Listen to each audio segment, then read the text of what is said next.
విజయవాడ దసరా మహోత్సవాల సందర్భంగా ఈ సంవత్సరం ప్రత్యేకంగా విజయవాడ ఉత్సవ్ 2025 జరగనుంది.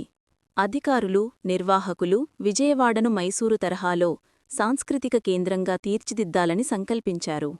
దసరా 11 రోజుల్లో సాంప్రదాయ కళలు, నృత్య ప్రదర్శనలు, కూచిపూడి, హరిదాసులు, జానపద కళారూపాలు, సంగీత కచేరీలు ప్రత్యేక ఆకర్షణగా ఉంటాయి.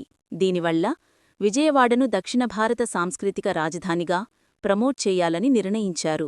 అలాగే నగరంలోని పార్కులు, ఎగ్జిబిషన్లు, స్టేడియంలలో hot air balloon rides, helicopter rides, drone షోలు కూడా నిర్వహించనున్నారు. సాంప్రదాయం, ఆధునికత కలయికలో జరగబోయే ఈ ఉత్సవాలు విజయవాడలోని ప్రతి ఒక్కరికీ గర్వకారణం. జై దుర్గమ్మ. విజయవాడ దసరా మహోత్సవాల ప్రత్యేక క్షణాలను మీతో పంచుకుంటున్నాం.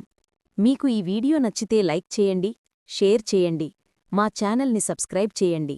మా తరువాతి వీడియోల్లో ఇంకో ఆసక్తికరమైన దసరా విశేషాలు మిస్ కాకండి. జై దుర్గమ్మ.